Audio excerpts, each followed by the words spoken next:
il y a quelques années, à la chute de Yaya Jammeh, avec Farida d'ailleurs, et les témoignages qu'on a reçus étaient assez éblouissants de la manière dont nos pays sont gérés. Vous savez, la Gambie, la monnaie de la Gambie, c'est Dalaxy. C'est comme ça qu'on l'appelle, c'est leur monnaie, elle s'appelle Dalaxy.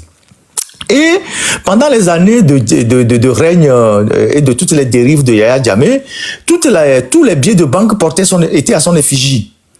Sur une seule monnaie, vous avez au moins 3 de ses photos. Vous savez, Yaya Jammeh, il était un chef d'État excentrique, adepte de toutes les dérives. Donc, toutes les monnaies, tous les billets de banque étaient à son effigie. Mais quand il a voulu fuir le pays, quand il y a eu des problèmes et que la CEDEAO, tout ça, la pression, quand il devait fuir, il n'a pris aucun billet gambien. Il est parti avec les dollars et les euros. Il est parti avec des millions de dollars et euros. Et donc, qu'est-ce qui s'est passé après? Quand Adama Barrow est arrivé, il a fallu débloquer encore de l'argent pour démonétiser les anciens billets qui circulaient. Parce que c'était des billets personnalisés. Donc, la Gambie a encore cherché de l'argent pour démonétiser tous les billets qui étaient en circulation. C'est ça la réalité. Donc, chez nous, en Afrique, où il n'y a pas véritablement la démocratie dans certains pays, les chefs d'État gardent beaucoup d'argent à leur domicile. Comme on a vu au Gabon. Et pas que les chefs d'État, leurs proches aussi, leurs collaborateurs, ils ont beaucoup d'argent à domicile. Parce que ils ne peuvent pas avoir de l'argent dans les banques parce qu'il n'y a pas de secret bancaire en Afrique. Bon, en tout cas, dans le monde entier, il n'y a pas de secret bancaire. Il y a toujours un banquier qui parle quelque part, qui dit, ah, écoute, on a beaucoup d'argent de tel individu dans nos comptes. Donc les gens, ils laissent dans les banques juste le minimum, quoi. On laisse un peu de 10 millions, 5 millions, 7 millions sur le compte, mais on a des centaines de millions à domicile. Donc la chute de Ali Bongo nous a révélé les images. La chute de Ben Ali nous a révélé les images. Et c'est comme ça dans tous les pays africains. Plus récemment de Bachar al-Assad. Ah, voilà, c'est ça. Bachar al-Assad, voilà. Donc c'est comme ça que ça fonctionne. Mais j'aurais appris aussi, Ferdinand, que Yadema voulait faire des pièces à son effigie, mais le projet n'a pas marché. Il y aurait eu des spécimens qui auraient circulé. Est-ce que c'est vrai cette histoire? Ouais, quand on était petit, je crois qu'on avait eu écho de ça. Il y avait eu des trucs qu'on fabriquait. C'est pas, il y avait des trucs comme ça. Bon, de toute façon, c'était l'âge d'or de la dictature. Tout était possible. Tout était possible. Mais bon, comme on était dans le système du franc CFA, c'était pas évident de l'imposer parce qu'il fallait avoir l'avis de toute la communauté régionale. Donc, c'était pas évident. Voilà. Si le Togo avait sa propre monnaie, je suis certain que bon, il aurait peut-être fait, hein, comme le Gambien l'a fait, comme Mobutu aussi l'avait fait par le passé. Donc, voilà. Non, mais on a un sérieux problème de bancarisation là-dessus. C'est pour ça que ces pays africains n'arrivent pas à être bancarisés. Les gens n'arrivent pas à utiliser de carte bancaire. Ouais, effectivement, parce qu'il y a, comment on appelle ça? Il y a une masse monétaire qui est incontrôlable dans les pays africains. Parce que des gens, actuellement, quand vous allez à Lomé, on vous dira que l'argent ne circule pas. Pourquoi l'argent ne circule pas? Parce qu'il y a certains qui ont stocké l'argent à la maison. L'argent à la maison.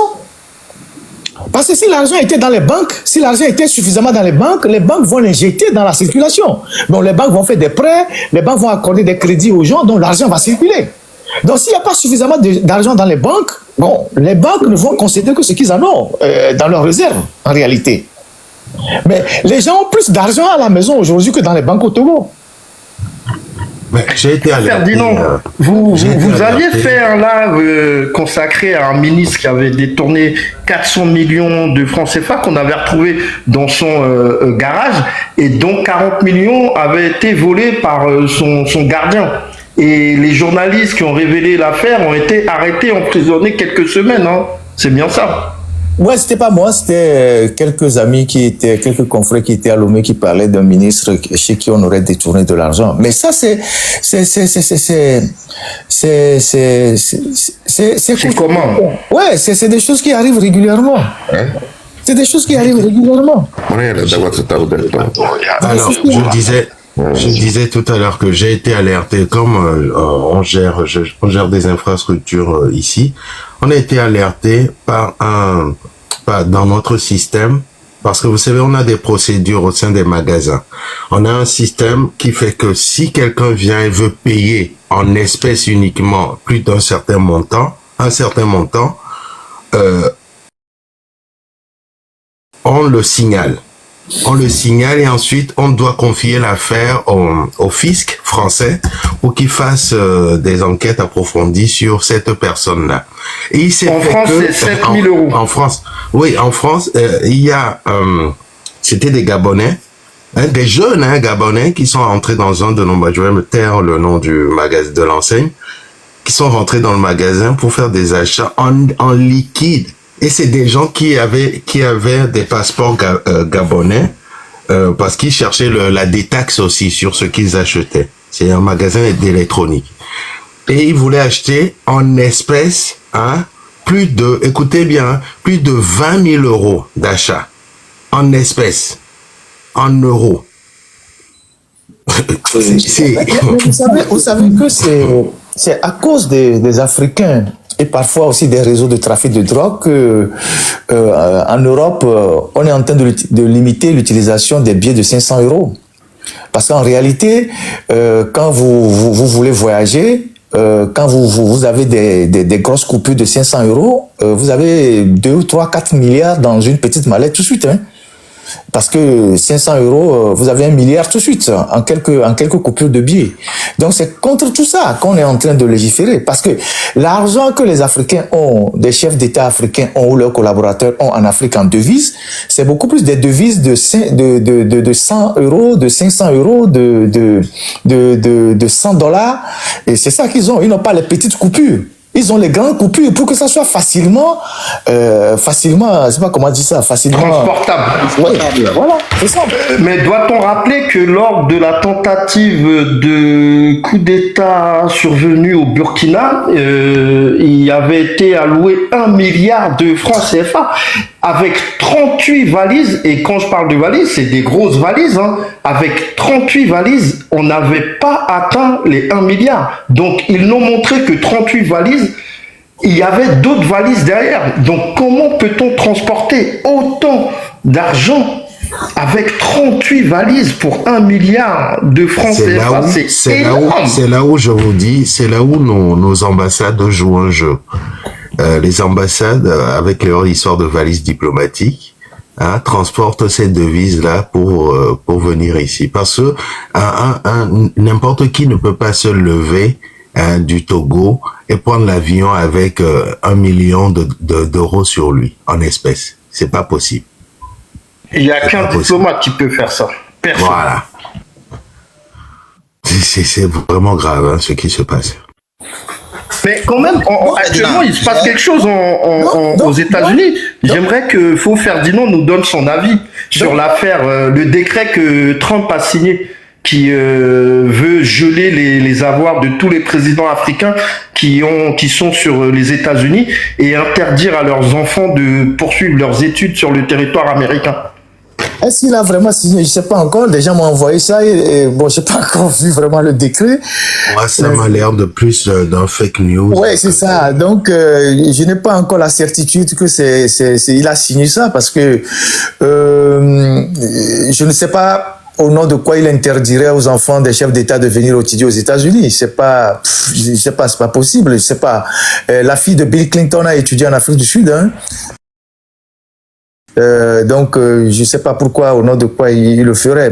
J'attends d'avoir la confirmation de ce décret, mais pour le moment, je pense que c'est beaucoup plus dans l'ordre de la propagande que toute autre chose. Monsieur Président, petite question. Oui. Alors, je pense que notre pays est aussi puissant pour ne pas respecter les décisions ou lorsqu'il est interpellé par les organismes internationaux à respecter les droits humains. Mais chaque pays, au nom de sa soi-disant souveraineté, fait comme il veut. Hein. fait comme il veut. Donc les gens s'en accommodent, hein, parce que vous savez aujourd'hui les rapports entre le monde occidental et le monde, les pays du Sud ont beaucoup évolué en termes de je sais pas, des questions de souveraineté, de condescendance, de paternalisme. Donc les gens, même en prenant l'argent régulièrement auprès du FMI, auprès de la Banque mondiale, quand on leur demande de faire des comptes, ils ont vite évoqué la question de la souveraineté pour ne pas être réglo. Et donc les institutions aussi ne vont pas au-delà. Et c'est d'ailleurs pourquoi vous voyez qu'il y a beaucoup d'argent qu'on investit dans les projets au Togo, mais on ne demande pas des comptes au gouvernement. Parce que quand on leur demande des comptes, ils crient au scandale en disant « mais vous n'avez pas à nous donner des ordres ». Et donc, il y a tout ça qui agit. Maintenant, sur la question par exemple, des droits de l'homme et tout ça, bon, chacun fait ce qu'il veut. Parce que si aux États-Unis, on enchaîne les gens pour les déporter, alors que c'est un pays connu pour être un pays des droits de l'homme, on te dira, mais si au Togo on en fait pareil, quelles leçons les États-Unis ont donné au Togo? C'est comme ça que le raisonnement se fait aujourd'hui. Donc, on est en une phase, on est en une période des relations internationales plus ou moins décomplexées. Voilà l'expression que je cherchais, où le paternalisme a beaucoup reculé et donc les gens n'ont plus les instruments de pression qu'ils peuvent avoir sur les pays du Sud aujourd'hui. Donc les gens, certains régimes en profitent pour s'engouffrer dedans et faire ce qu'ils veulent. Donc voilà. Ce n'est pas que les gens ne savent pas qu'au Togo, il y a des bêtises qui se font. Les États-Unis savent qu'au Togo, c'est un pays de toutes les dérives, tous les trafics, la corruption. Mais à partir du moment où, bon, ils essaient aussi de trouver leur compte, ils diront rien. Mais si demain Ford tombe du pouvoir, vous allez voir tous les dossiers qui vont le sortir à la minute qui suit. Hein. Ils vont sortir tous les dossiers parce qu'ils les ont. En France, c'est pareil. En Allemagne, c'est pareil. C'est comme on a parlé de Bachar el-Assad. Dès qu'il est tombé, on a sorti tous les dossiers, les assassinats, tout. Ils ont toutes les informations. Mais tant qu'il est au pouvoir et qu'il sert plus ou moins leurs intérêts, ils se taisent pour le moment. C'est ça la réalité. Alors tout à l'heure, je voulais expliquer... S'il te plaît, j'aimerais bien donner la parole quand même à notre père, Mokhtar Ali, qui vient d'arriver. Il est là depuis un moment. J'aimerais bien lui laisser la parole pour introduire et ensuite on passera à nos questions. Papa, Mokhtar Ali, bonne arrivée. Il y a raison. Bonjour, doyen. Vous pouvez démuter le micro. Oui. Allô, bonjour, chers amis. Bonjour. Je n'ai pas voulu monter parce que, comme vous le constatez, ma voix n'est pas attribuée. Hein. Donc, je suis grippé depuis quelques jours. Bon, j'ai accepté parler parce que je vois ici notre journaliste a été Ferdinand. C'est Akondo Ali, hein. Ah, doyen. Je ne savais pas. Salut. Non, respect. Bonsoir. Non, respect, doyen, oui. Merci. J'avais un compte qui a été banni et sur ce compte, c'était mon nom, Akondo Ali. Ok. Ce compte a été banni, j'ai été obligé de prendre un autre avec Mokhtar Ali. Mokhtar aussi, c'est mon nom. Ok, je comprends. D'accord. Mon nom musulman. D'accord. Voilà. D'accord. Et donc, merci pour tout le travail que tu as bas pour nous. Merci, grand frère. Merci. Et vous autres aussi, je vous salue. Il y a la légende. Il y a Vincent, il y a tout le monde, Casimir, Djitri. Le merci de mer. Milaway. Comment allez-vous? Non, je ne vais pas bien, comme je l'ai dit. Je ne vais pas bien. Oh là là. Ça va aller, oui. Ça ira. Il faut qu'on voit le bout du tunnel. Merci beaucoup. Mais parfois, là où ça m'embête un peu, on a l'impression que les Togolais se créent une date limite où il faut faire partir ces gens-là. Non, c'est pas ça. Hein? Et il n'y a pas longtemps, on parlait du 22 février. C'est comme si le jour du 22 février, là, les Togolais vont se lever pour chasser Je ne comprends pas. Je ne comprends pas. Comprends pas. C'est pas qu'est-ce qu'il faut faire. Qu'est-ce qu'il faut faire. Ferdinand nous a toujours parlé, nous a montré le chemin à suivre pour en finir avec ce régime. Mais nous tergiversons, nous piétinons, nous revenons toujours en arrière. Comme si ce qui s'était passé n'était pas grave, il faut attendre encore que ça soit grave. Or, il y a eu des événements des événements graves qui pouvaient nous pousser à nous lever contre ce régime. Mais non, non. Mes amis, je vais m'arrêter ici parce que moi, cette histoire, ça me ronge. Non, doyen, on va y arriver. On va y arriver. L'essentiel, c'est que nous fassions un travail dans la rigueur. Et c'est ce qui se fait avec nos deux amis ici qui animent chaque samedi de façon assez pédagogique leur live, parce que eux, ils s'en tiennent aux faits. Et puis voilà. Et c'est ça qui manque aux Togolais. Normalement, il y a longtemps que ce travail devait être fait par d'autres personnes, d'autres structures, d'autres entités. Aller à l'information, chercher les données statistiques, chercher les rapports pour dire aux Togolais comment est-ce que le pays est géré. Aujourd'hui, de temps en temps, quand on tombe sur les rapports, on voit bien ce qui se passe. Et on voit là que le Togo est en train de lancer un emprunt, je ne sais pas, obligataire de 100 milliards. C'est pourquoi faire? Les autres, qu'est-ce qu'ils en font? Donc, tout ça, c'est des questions que, normalement, on doit évoquer, on doit aborder. Et les entités qui cherchent à conquérir le pouvoir dans notre pays devaient normalement se saisir de ces dossiers-là et demander des comptes. Par exemple, lorsqu'on parle des phosphates au Togo, on en a parlé longuement dans ce live, lorsqu'on parle du port, pourquoi nos responsables politiques ne réagissent pas? Moi, j'ai demandé même à certains responsables politiques de se déplacer dans la zone de Tablibo, de se déplacer dans la zone de Haoto et tout ça pour aller constater les dégâts et parler avec les populations et demander des comptes au gouvernement. C'est ça la réalité. On a même eu la chance d'avoir eu par le passé des opposants qui ont été députés. Et certains même viennent même de ces localités-là. Qu'est-ce qu'ils ont fait? Et s'ils étaient sur le terrain? Et s'ils étaient sur le terrain pour aller parler avec les populations, notamment ceux qui ont vu leur terre, parce que ce soit à Vaughan, à Tablibo, c'est un drame qui se passe dans ces régions-là. Les gens, on a pris leur terre. Et ils ne tirent rien de l'exploitation des ressources qui se font dans leur localité. Ils sont de plus en plus pauvres. Les gens qui ont été députés ou les gens qui sont sur la scène politique, qui viennent de là, c'est leur responsabilité d'aller dans ces localités, de parler avec les populations, d'aller dans les villages, de voir comment les rivières sont infectées, qui sont polluées, là où il n'y a pas d'école, il n'y a pas de routes, il n'y a pas de dispensaire, de parler avec les populations.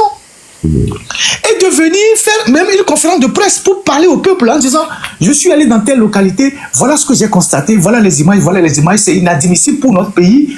Où vont les ressources des phosphates, où vont les ressources du clinker, où vont telle ressource. C'est comme ça qu'on doit contribuer à mettre la pression sur le régime et à les affaiblir, parce que eux utilisent ces ressources là pour consolider leur pouvoir. Oui. C'est ça la réalité. Quand le port autonome de Lomé fait un chiffre d'affaires de 1000 milliards et que ne déclare que peut-être 5 milliards au trésor, les 95 milliards passent où? Mais ça va quelque part dans un fonds secret qui permet d'alimenter les meetings, d'acheter des gens, d'acheter le silence des chefs d'État de la région, des diplomates, des ambassades et tout ça. Donc, une dictature s'alimente toujours avec des fonds. La dictature, sa force, c'est l'argent. Quand Bachar al-Assad est tombé, on a vu qu'un membre de la famille de Bachar al-Assad faisait de la drogue. Ou bien? Oui. Pourquoi? On a découvert une usine de drogue, d'amphétamine ou bien c'est pas quoi. Il y a une drogue synthétique là, qu'il fabriquait à Damas. Voilà. Il fabriquait ça pourquoi? Il fabriquait ça pour avoir de l'argent pour consolider les bases du pouvoir. C'est ça la réalité. Donc, en dénonçant la corruption, en dénonçant l'enrichissement illicite, nous participons d'une manière ou d'une autre à affaiblir le régime. Donc, c'est ce travail qui se fait avec nos compatriotes qui sont ici. Et moi, je trouve que c'est un travail assez louable. C'est pour ça que de temps en temps, moi, j'ai un peu le temps, je viens dans le live, ou bien avec Mila Waïditri, on se partage des documents. Et si c'est moi qui tombe sur un rapport, je leur donne. Si c'est eux qui tombent sur un autre rapport, ils me filent ça aussi. Tout à fait. Voilà. Donc, je pense qu'on va y arriver. On va y arriver, chacun à son niveau, chacun avec ce qu'il fait. Il y a de plus en plus de conscientisation au pays. Je pense que c'est un travail qu'on doit continuer, chacun à notre niveau, quoi. Donc, ce que le doyen dit est pertinent. Il ne faut pas fixer une date pour la chute d'une dictature. Il faut travailler plutôt à sa chute. Sa chute peut nous surprendre. Mais il faut travailler tous les jours à sa chute. Voilà. Bien, merci Ferdinand. Merci à vous tous. Que Dieu nous aide. Mais nous devons nous-mêmes faire quelque chose avant que Dieu ne nous aide. Merci beaucoup. Merci beaucoup. Papa Kondo, excusez-moi. Oui. Je voudrais juste savoir, est-ce que vous êtes prêts à prendre quelques questions avant de partir? Sinon, il est malade. Il est malade. D'accord, ok. On ne va pas abuser plus longtemps. C'est un rock. Je l'ai vu en live hier. Mais non, mais entre hier et aujourd'hui, il a pu se passer quelque chose. Tu vois, sa voix est un peu rauque, donc on va pas abuser. Donc, merci beaucoup, Papa Kondo. Et puis, vous revenez quand vous voulez. Voilà, merci. Vous êtes chez vous ici. Comme chez la légende, vous êtes chez vous ici. Vous revenez quand vous voulez. Merci beaucoup de nous avoir fait l'honneur de votre présence. Merci beaucoup. Ouais. Bon rétablissement, doyen. Bon rétablissement. Ok. Merci. Ouais. Ça marche. Ouais. Défendez-moi, s'il vous plaît. Voilà. Voilà, correct. Ok. Et Nila, ouais, on parlait le week-end dernier du rapport de la SAFER. On a tous lu dans le rapport de la SAFER qu'il n'y a pas de logiciel de traçabilité des fonds qui sont récoltés. Vrai ou faux? Vrai. Effectivement, de logiciels de comptabilité. Les comptables n'ont aucun logiciel. Il n'y a pas de traçabilité de l'argent qui est perçu au péage. Ça veut dire que s'il y a une institution de la République ou bien la présidence prend 1 milliard à la SAFER, il n'y aura pas de traçabilité. Waouh, c'est clair. Mais il n'y aura pas de traçabilité. Puisque à la base, l'argent même qui est récolté, il n'y a pas de traçabilité. C'est le rapport de l'IGE qui le dit. Ils n'ont pas de logiciel de traçabilité. De gestion et de conciliation des fonds qu'ils récoltent. Donc, si on dit à la SAFER d'envoyer 500 millions à la présidence parce qu'il y a une activité que la présidence doit sponsoriser ou bien le président voyage, mais le gars de la SAFER, il débloque 600 millions, lui-même il garde 100 millions, il envoie 500 millions à la présidence. Donc, comme il n'y a pas de logiciel de traçabilité, personne ne sait combien il est sorti. Donc, à la fin, la SAFER fait tout sauf ce pourquoi elle a été créée, c'est-à-dire entretenir les routes. C'est ça. Mais le souci, c'est que là, le montant qu'on voit quand même chaque année sortir du budget à titre de fonds politiques, c'est quand même énorme, quoi. C'est-à-dire qu'1 milliard, quoi. Mais ça, c'est bien ça. Et tu es en train de nous dire que c'est même sous-évalué. C'est rien du tout. C'est rien du tout. On vous a dit que ce rapport qu'on a eu, c'est parce qu'ils ont voulu qu'on ait certaines têtes. C'est fait exprès. Et en plus, ça c'est sur le papier. Ce qui se passe en vrai là, les gars, on dit les gens travaillent par coup de fil avec l'argent, par téléphone. Oui, Ditry, quelqu'un va t'amener 50 millions tout de suite et il raccroche. Et tu reçois les 50 millions en espèces. Pas de traçabilité. Mais sur le papier, ils vont écrire c'était 40 millions qu'il t'a envoyé, qu'il t'a fait virer. Ouais, moi je vais vous donner, je vais vous montrer un exemple. Vous savez qu'au Cameroun, par exemple, au Cameroun, et c'est le même fonctionnement dans tous les pays africains. Quand Paul Biya est en Suisse à l'hôtel Intercontinental, vous savez qu'il aime jouer au casino. Quand l'argent finit, on appelle Yaoundé, on renvoie l'argent en valise diplomatique. Au casino, man. Ouais. Et il jouait au casino là-bas. Tu sais, il passait au moins 4 ou 6 mois à l'hôtel Intercontinental avant de rentrer. Moi, je croyais que c'était pour se soigner. Attends.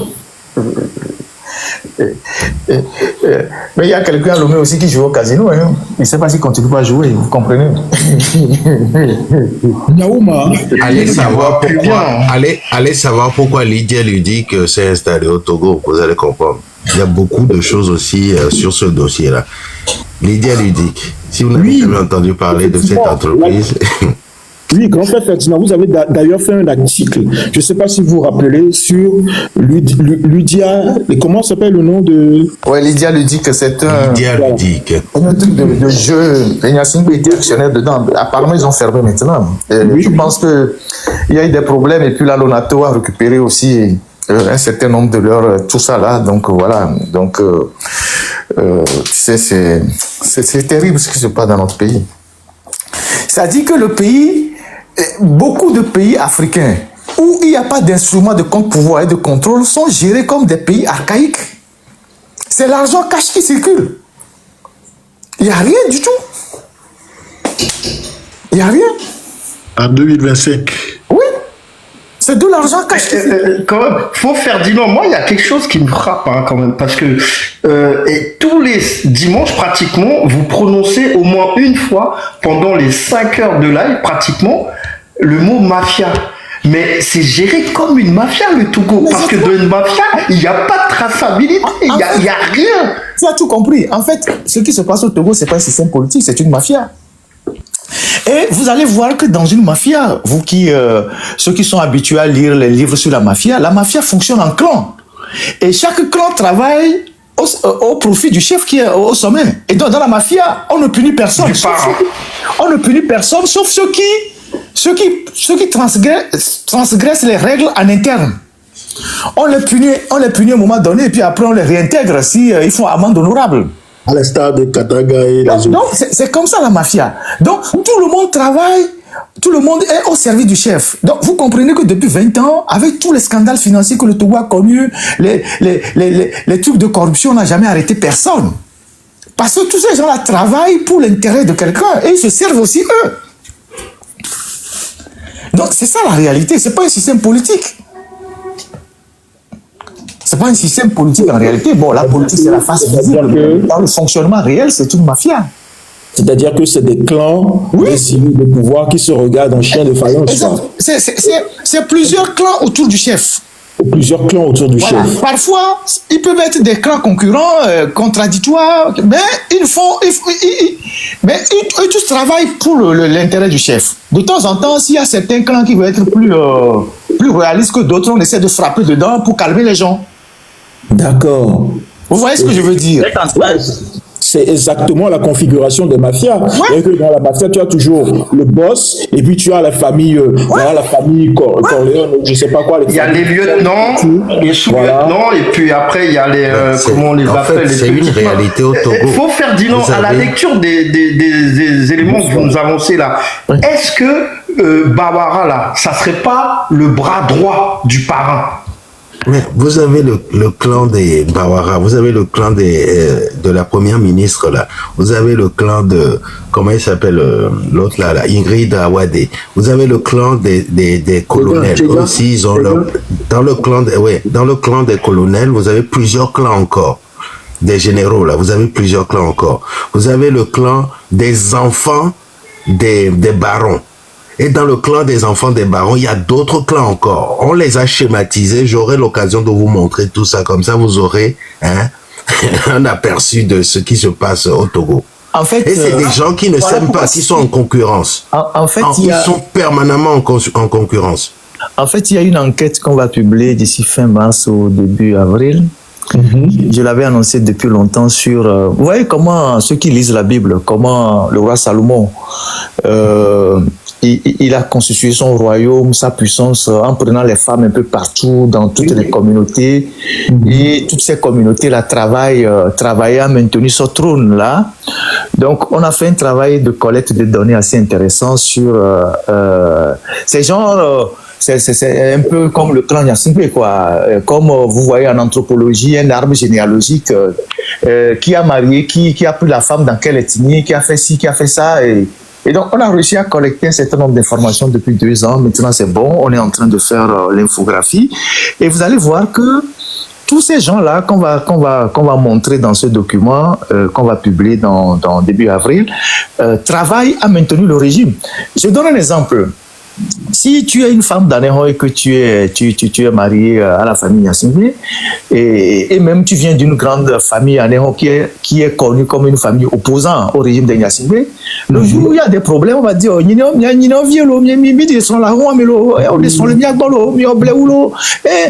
c'est comme ça que ça résonne chez nous. Vous voyez, c'est comme ça que ça résonne. Et puis quand il y a par exemple un problème, il y a un deuil, ou bien mais on vous envoie un peu de tout, les facilités, le champagne, l'argent pour... Donc c'est comme ça qu'on arrive à affaiblir les gens.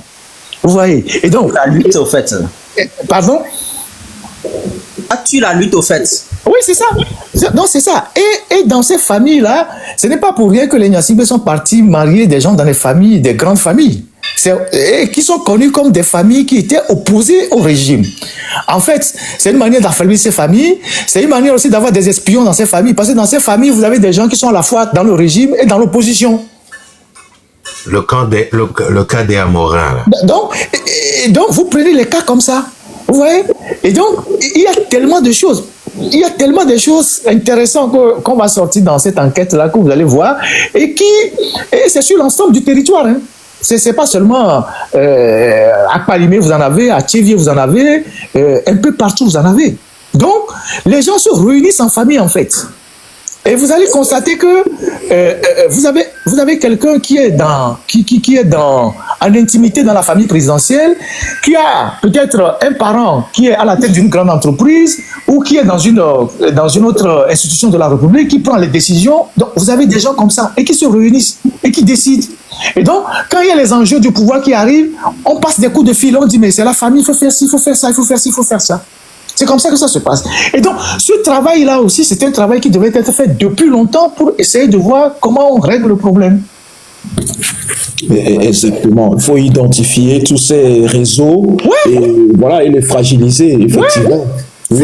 Si vous n'identifiez pas tous ces réseaux et les connaître, parfois vous allez les associer à une démarche de lutte. Dans une démarche de lutte, ils vont vous vendre.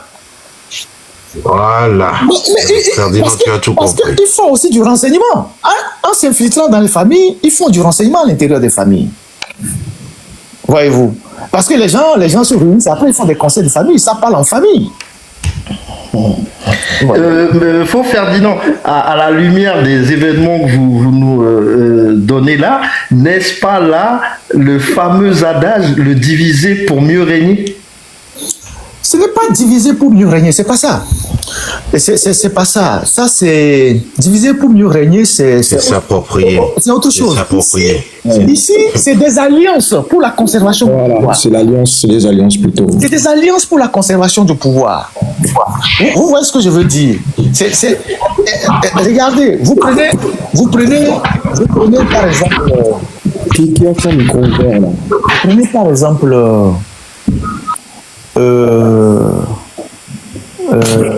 Vous prenez par exemple, je ne sais pas qui dire. C'est-à-dire quand vous prenez le gouvernement là, vous voyez les gens, vous les voyez juste avec un œil je sais pas, des gens qui ne voient pas ce qui se passe, mais il y a des alliances dans les familles. Moi, j'ai un exemple concret. Ouais. La femme qu'on a récemment affichée, celle-là même qui, soi-disant, aurait fait Wall Street et tout ça, là, celle qui est la ministre des Investissements au Togo, elle est la femme de Gnassingbé. Et son père... Non, elle n'est pas la femme, elle n'est pas la femme de Gnassingbé. Ou la copine. Non, elle n'est pas la femme. C'est ce que j'aurais appris. Non, elle n'est pas la femme de Gnassingbé. Elle est la femme du petit frère de Fort, Bolouvi. Ah oui, voilà. La femme de Gnassingbé. Non, pas de Gnassingbé.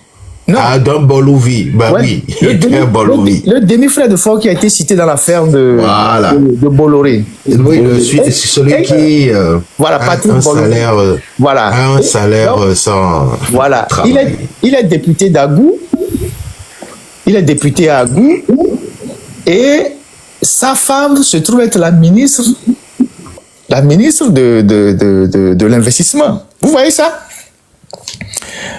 Et donc, c'est des alliances comme ça que vous voyez. Vous voyez le ministre de l'Agriculture, Bengbeni. Bengbeni est le ministre l'agriculture, sa femme, c'est la grande sœur de Pacha Gnassingbé. Vous voyez ça? Et ironie du sort, Vous voyez cette ça? dame-là dont on parle, Et- son et- père serait un ancien colonel que Yadema aurait... Et donc, vous avez des choses comme ça qui se passent dans le pays et qu'on retrouve dans toutes les ethnies, dans toutes les régions. Et donc, du coup, ça a participé énormément pendant longtemps à affaiblir la lutte. Donc, Ce sont plutôt des ramifications, c'est ça. exactement, c'est des ramifications et c'est des vérités qui doivent sortir, c'est des choses qu'on doit mettre sur la place publique pour que les gens sachent ce qui se passe. Voyez-vous? Vous voyez par exemple la première ministre, Madame Tomega et Sina, elles sont des cousines. Non, et la ministre, attends, mais c'est pas possible. C'est pas possible. Ouais, parce que la première ministre, c'est la première ministre, c'est Mireille Lawson. Ça, c'est une grosse info, ça. Vous voyez ça? Vous voyez ça? Ça, c'est des choses qui vont sortir dans notre enquête pour que les gens comprennent. Mais ça fera l'objet d'un live, j'espère. Ah oui, et si l'enquête sort après, on fait live. Vous voyez ici dans Lawson, son oncle, c'est Maître Akerebourou, qui est à la fois maire d'Anéron, avocat de l'État togolais, et puis maintenant sénateur. Vous voyez ça? Parce que la mère de Sina Lawson, elle est à Akerebourou. Donc, vous voyez tout ça.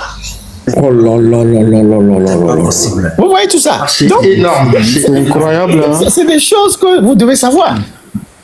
Et pour comprendre ce qui se passe au Togo. Et donc, les Gnassingbé tiennent tous ces gens-là. Parce que c'est des alliances.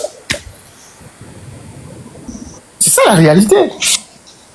Non, mais c'est franchement là, il n'y a pas autre chose, il n'y a pas un autre terme. Le terme mafieux, il scie bien à la situation du Togo. C'est géré comme une mafia. C'est des familles qui s'allient pour dominer Quand le vous pays. lisez, Quoi. C'est- quand vous lisez l'organisation de la Camorra ou de la Ndagreta en Italie ou la Cosa Nostra, c'est comme ça que ça fonctionne. Exactement comme ça que ça fonctionne. C'est exactement comme ça que ça fonctionne. Et donc, et ces alliances-là favorisent des passe-droits.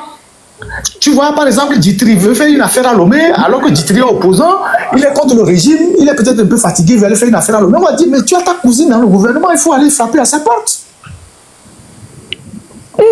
C'est comme ça. Donc, on va t'offrir des facilités. Et donc, à force de t'offrir les facilités, tu vas mettre de l'eau dans ton vin. Et toi qui critiquais le régime, le jour où quelqu'un critique le régime, c'est toi-même qui vas commencer par taper sur la personne. Non, il faut arrêter ça. Le régime, ça va bien, tu vas bien. C'est comme ça que ça se passe. Parce que ces alliances favorisent des passe-droits à d'autres individus. Waouh. Parce que c'est la porte d'entrée à plusieurs individus, à d'autres individus. Par exemple, vous prenez Sandra Johnson, elle est là-bas. Vous ne savez pas à qui elle rend service dans toute sa communauté. Puisqu'en Afrique, on ne raisonne pas communautarisme d'abord. Voilà, mais mianovier les fous n'amivé quoi là on là on est là mais facilité là on a mis écoute oui. Mais c'est comme ça se passe. C'est pourquoi il y a Sincèrement, certaines familles quand qui on sont voit les divisées milliers...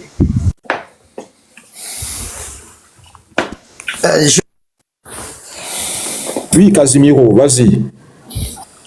C'est pourquoi il n'y a pas l'équité dans la gestion des affaires de la cité. Vous allez voir qu'il y a certaines familles dont les noms ne se retrouvent même pas dans la cour administrative du Togo. Hein. Vous n'allez pas voir. On se demande pourquoi. Là, je suis en train de voir la lumière dans l'intervention et l'éclaircissement de M. Ferdinand. Donc c'est quelque chose de aujourd'hui autour de force, c'est beaucoup plus les femmes qui sont les chefs de je sais pas s'il faut appeler les chefs les sous-chefs dans une mafia, mais c'est les femmes qui sont, c'est comme on dit pour aller vers le père, il faut passer par le fils. Pour le voir aujourd'hui, il faut passer par les femmes. Et donc chaque femme a son clan. Et les clans ne s'interpénètrent pas. Si tu es dans le clan de X, tu ne rentres pas dans le clan de Y. Ils se connaissent. Et comme les femmes sont connues pour être des gens assez jalouses et puis vindicatives, si tu es dans un camp, il ne faut pas espérer que demain tu vas se retrouver dans un autre camp. Donc c'est ça la réalité. Et donc un pays comme ça n'est pas gouverné, et donc ça ne donne pas de résultats. Il n'y a pratiquement rien. Pratiquement rien. C'est ça. Waouh. Mais les gars, j'espère que vous... Et à chaque fois qu'il y a une élection, chaque femme autour du patron retourne dans son village ou dans sa localité, si c'est chez son père ou c'est chez sa mère, pour faire campagne. Si c'est pour bourrer les unes, bourre les unes, parce que c'est leurs intérêts qui sont en jeu. Effectivement, on l'a vu ça aux dernières élections législatives, qu'il y avait certaines députées qu'on a bien vu, à Néro, qu'on appelait Vaudou, si ou bien. Mais c'est ça. Les gens qui étaient avocats. Les communautés, en fait. Les communautés sont corrompues. Et qui drainaient toutes les communautés, tout le village autour d'elles. Voilà. Et pour faire campagne, quoi. Et ces gens-là, ils sont alimentés par quels fonds? Les fonds politiques que vous venez de citer. Waouh. Les fonds politiques que vous venez de citer, il n'y a pas de traçabilité. C'est pas possible, là. Ouais. Ou bien toutes ces femmes que vous voyez, celles qui sont aux affaires, comme celles qui sont aussi dans celles qui sont aux affaires politiques, je veux bien dire, ou celles qui sont dans les affaires comme business, mais elles vont prendre des marchés gré à gré, de milliards, sans, ou bien elles vont prendre de l'argent dans les banques sans garantie. Donc, si elles ne remboursent pas, les banques n'ont même pas le droit de les poursuivre. Dans le, comment on appelle ça, dans le processus de privatisation de la BTCI, mais il y a des femmes dans la République qui ont pris de l'argent, mais les huissiers allaient à leur domicile pour tendre des documents, ils refusaient de les prendre. Vous allez faire quoi? Attends, grand frère Ferdinand. Ça veut dire que il y a des gens qui se sont endettés, c'est-à-dire qui ont pris des crédits, par exemple, à la BPCI, et quand la BPCI sombrait, ou à l'UTB. À l'UTB, et quand ça sombrait, quand ces banques sombraient, et que les huissiers sont partis leur demander de régler leurs dettes, etc. Ils ne reçoivent pas. Ils ne reçoivent pas les actes des huissiers. D'abord, c'est les gardes du corps qui sont devant la maison. Ils vont dire que mais maman ne vous reçoit pas. Vous allez dire quoi? Vous avez quelle force pour venir? Et dans les comptes de la banque, ces dettes sont passées en quoi? En perte et profit ou bien en quoi? Mais quand on privatise la banque, ça participe à effacer tout ça et puis à transmettre tout ça sur les dettes de l'État. Sur les dettes de l'État. Donc, finalement, c'est les Togolais qui vont payer. Exactement. Les gabégies de ces dames-là, ou de ces hommes et de ces femmes. La banque la plus emblématique dans cette histoire, c'est l'UTB. Aujourd'hui. Mais ça a été toujours comme ça, monsieur Didier. On fait passer les écritures. Et donc, les gens sont tranquilles à Lomé, ils sont tranquilles. Est-ce que vous vous rendez compte quand même? C'est sérieux tout ce qui se passe là. C'est pas sérieux du tout, quoi. C'est pas sérieux du tout. Vous vous rendez compte, quoi. Parce que vous êtes d'une famille, vous pouvez prendre un prêt énorme dans une banque et vous permet de ne pas rembourser. Et ce prêt, si vous ne le remboursez pas, ça va être après transféré sur le compte de l'État. C'est-à-dire que c'est les Togolais qui vont payer à votre place. C'est clair. Donc il y a des gens qui gèrent le pays comme leur bien privé, en fait. Ah. Qui prennent des risques sur le compte, sur la tête des Togolais. Ah. Mais vous vous rendez compte de la gravité de la situation, chers amis? Mais des institutions de l'État qui refusent de payer des factures d'électricité. Ah oui, il y en a plein. Vous savez. Monsieur Ferdinand, Est-ce que toutes les casernes qui sont au Togo paient les factures d'électricité? Ils ne payent pas. L'année passée, il y a eu de gros soucis avec la CET. Et apparemment, Fonya Sigba a essayé de... Je ne sais pas si c'est... Parce qu'ils se sont rendus compte que dans certaines casernes, notamment le camp Landia, Kara là-bas, les militaires qui résidaient, leurs femmes ne faisaient que des glaçons, des blocs de glaçons pour vendre. La dette a été... mais attends, les casernes avaient des factures à payer. Et pourtant, le ministère de la Défense a quand même une ligne pour que les casernes puissent payer leurs factures. Mais les gens qui habitaient les casernes ont transformé les casernes en usines de production de glaçons pour vendre en ville. On a dû sommer les gens d'arrêter ça. Je ne sais pas s'ils ont arrêté maintenant. C'est comme ça se passe. C'est comme ça se passe dans le pays. Et vous avez dans l'administration des gens qui occupent des logements officiels, qui ont des climatiseurs qui ne s'arrêtent jamais parce que c'est pas eux qui paient les factures. Tout ça, c'est de la gabegie. Pardon, grand frère. Nyata Milis Senyama. Ça, c'est le cas. Il est c'est la Ditry, on entend, mais moi, On hallucine ici, monsieur Ditry. C'est-à-dire, on ne se retrouve pas. moi, je veux profiter pour poser une question à monsieur Ferdinand, notre seul et unique journaliste. Les gars, tapotez là, vous avez arrêté de tapoter, s'il vous plaît, tapoter. Il y a quelqu'un qui le dit dans le commentaire. La cité du port aussi, c'est juste une usine à fabrication de glaçons. La cité qui est à côté de Al-Mushin, là, le restaurant. On fabrique les glaçons là-bas. C'est les blocs de glaçons qui sortent là-bas pour aller vendre en ville. Vous imaginez, quand on dit une usine de glaçons, c'est-à-dire les blocs de glaçons. C'est des blocs de glaçons qu'on fabrique. Vous imaginez la consommation du courant et l'électricité. C'est ça la réalité. Monsieur Ferdinand, oui, bonjour. Au vu de ce que vous venez de dépeindre, moi j'ai une question par rapport à la lutte. Mais je pense que si, avec tout ce tableau de ramifications à gauche et à droite, mais comment on peut arriver à s'en sortir ou à casser ces genres de ramifications, puisqu'au Togo, on raisonne en termes de communauté. Quelqu'un qui finit de travailler et qui vient de finir ses études, on va lui dire oui, va voir ta tante, ton oncle, va voir XY pour qu'on te donne un coup de main pour ta recherche du boulot. Est-ce que tu penses que tu peux demander à ce jeune de faire de la politique ou d'aller à l'encontre de ce gouvernement vu que c'est sa tante ou c'est son oncle qui lui a trouvé un boulot? Ça, c'est ma première question. Alors, ce qui fait que la lutte va devenir très compliquée.